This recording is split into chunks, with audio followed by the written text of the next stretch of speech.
we have some more details about what's in Prince Harry's new memoir coming out next week. He reportedly revealed he killed 25 Taliban members while serving in Afghanistan and described them as, quote, chess pieces taken off the board rather than people. But some British military and security officials are upset over these remarks, saying they could put Prince Harry at risk and provoke some people to take revenge on him. Now, meantime, Harry also admitted to past drug usage as a teen in an interview with ITV and Britain Watch. There's a fair amount of drugs, marijuana, magic mushrooms, cocaine. I mean, that's going to surprise people. But important to acknowledge. I want reconciliation, but first there needs to be some accountability. The truth, supposedly at the moment, has been there's only one side to this story, right? But there's two sides to every story. So in the book, Harry reportedly wrote that he first took cocaine while on a hunting trip when he was 17, but said it didn't make him as happy as it did the people around him. Erica, is Harry going too far? Is he telling too much? I do feel like that this is a purge that's happening, and I think that a lot of people get to this point. I certainly did, where it's like my secrets, my past, my mistakes don't have me anymore, and I'm just going to be transparent with my testimony on a path to freedom. That's what I see when I see the memoir or the Netflix special or any of those things. He's trying to obtain a level of freedom so that his past can't come back and be used against him. And I really, excuse me, appreciate that a lot. And I have learned a lot. Is that strategy or is that both? I think it can be both, cathartic for both reasons. It's a strategy and it's helpful. But I did take issue with the body count. I would go so far as to say, I'm okay with you telling us about cocaine, marijuana, whatever, magic mushrooms you took. I don't care for the Taliban issue. Not only is it ghosting me in a way that's body, wise, it also, the Taliban are still in control right now. So that's like putting an enormous amount of pressure on your security, on your wife's security. I didn't love that. I didn't love that.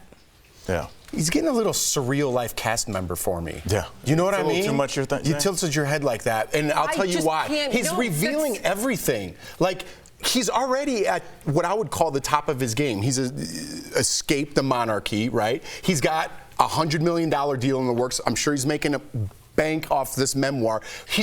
I feel like everything's out, and it might be a peace of mind, it might be freedom, it might be a strategy so you can't come back, kind of the Eminem strategy in the battle. But it's just getting a little desperate for me, or maybe we're just covering it too much as an American society. It's a little bit much for me, and I don't think he needs to do all that. No, I tilted my head because when you said surreal life, that's exactly what it feels like, a reality show to a lot of people, because we are playing it that way. So for him, I see both sides. For him, I see him either trying to strategize to get ahead of it or to free himself from everything in his past. But at the same time, because you have the play of the media, we are watching a reality show unfold, no matter how he's invested in this or whether he is consenting in it or not. Right. So I think it's a double-edged sword. I don't know if it is, Sam. I don't think you should be that honest with randos. I think if we're in a relationship, Eric and Anthony, you guys take some magic mushrooms and let it all out, according to them. Let it out. But what if it's about to come out?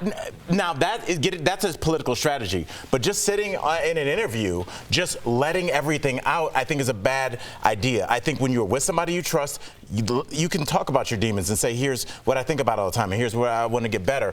But don't forget, this is life, and he has some enemies out there, and they will use his truth, his catharsis, against him later. But they've already done it. I think you're missing a huge piece for this. This man's what, like damn near or darn near 40? It's Friday. Go with the first one. His entire life, people have been constructing these narratives about who he is, what he did, why he did it, all these things. So I understand being like, okay, listen, this is my story from my own mouth. And people do this all the time. It's not like it's the first memoir or first sit-down interview that's ever happened. It's just that is the level.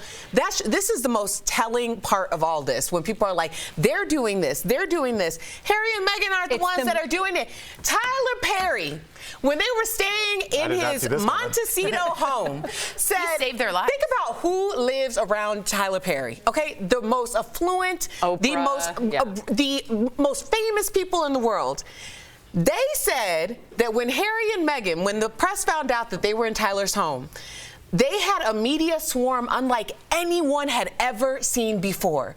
What does that tell you? That this is a whole different playing field. The most famous, affluential people in our country, more than likely, are there and had never seen anything like it. It shocked them.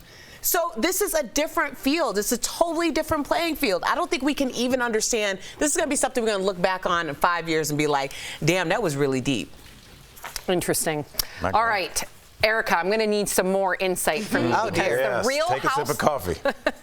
The Real Housewives of Salt Lake City star Jen Shah, well, she's been sentenced to 6.5 years in prison for fraud. She arrived in New York to a court with her husband this morning. Jen reportedly got emotional and sobbed, telling everyone she was deeply sorry for what she had done. So Jen was arrested, if you don't know, back in 2021, and later pleaded guilty to allegedly running a telemarketing scam that stole millions from mostly elderly people. She was ordered to forfeit $6.5 million and pay up to $9.5 million. Erica, do you think this sentencing is stiff enough? What are your thoughts? Do you think she's really remorseful? I don't know if she's remorseful. I thought she was going to get 10 years. And I really feel for her children. I really feel for her mother, who liquidated her life savings in order to help her try to beat this case. But after that, bye wig. Okay, this woman knew that she was guilty. She knew that she was an instrumental part of this entire operation. She stole, in some cases, over $100,000 from people with dementia, the elderly, people who couldn't fend for themselves. And then on top of it, she used the social justice movement in order to say that she was being wrongfully accused. If you listen, I've listened to the transcript, I've listened to some of the actual calls where there are people who are like, so this is I really need to make this money because I don't know if I can feed my family. So she took their last dollars in order to, a Louis, Prada? That's like the lowest of the low, right? It's insane. Do you think the producers knew?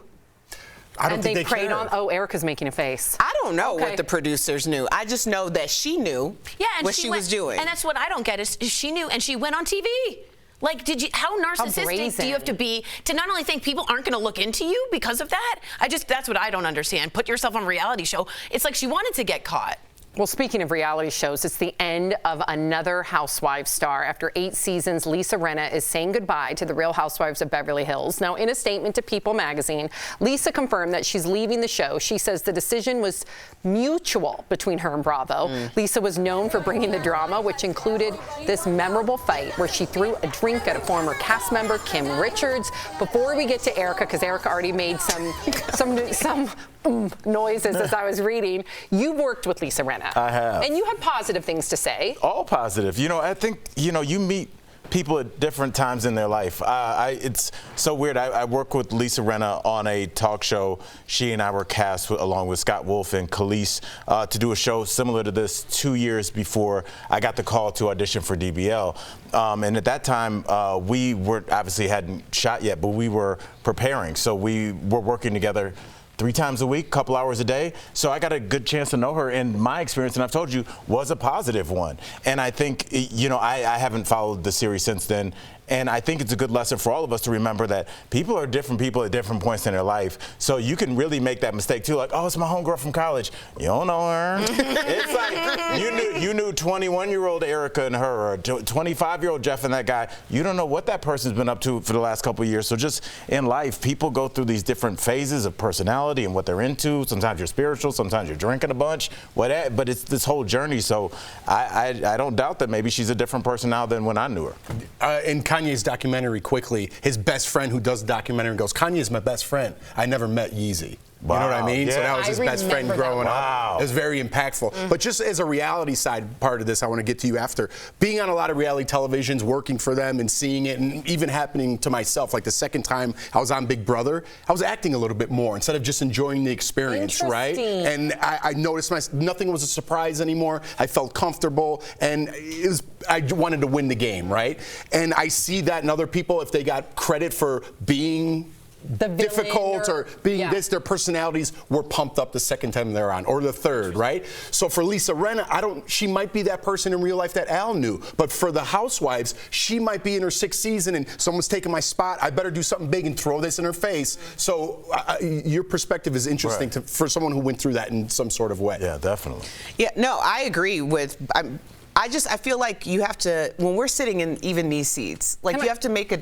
I want to ask you this, though, and then please finish your thought. Do you really think she left on her own accord? No. Okay. Does anyone here? No. She is a straight up mess. I really don't. Well, there was a few things at BravoCon. She was booed at BravoCon. There was a lot. So when I was in the press room for the majority of that weekend, and it was a weird.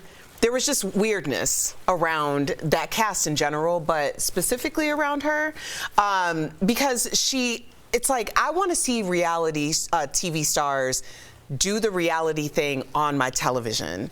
I don't necessarily want to see them do the reality thing on Twitter or on Instagram, like continue to incite things and stuff like that. Like, I want to look at you on reality television as a character.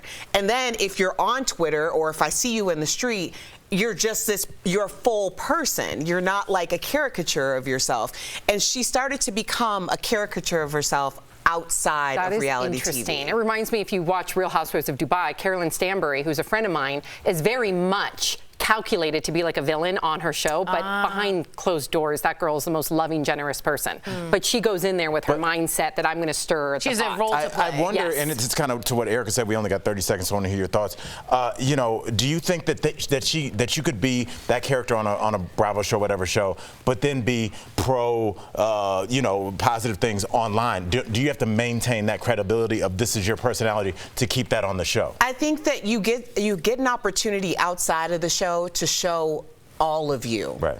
And if some people are going to accept that and some people aren't. But I know people who I do not care for their character on reality TV, but I think that they're a really amazing person in real life. Interesting. So it's just how you how you view it. And speaking of Lisa, her husband, Harry Hamlin, will be joining DBL next week, so you guys cannot I used to watch him on LA Law, Young Al. I know. So handsome. Remember the trunk used to shut and the music started? Yes, and Tori just said he's so handsome. He's very handsome. Coming up on DBL, a doctor shares the 5 parts we are not washing enough. Can you guess what they are? And before we go to break, check out Shania Twain's music video for her song, Giddy Up. It's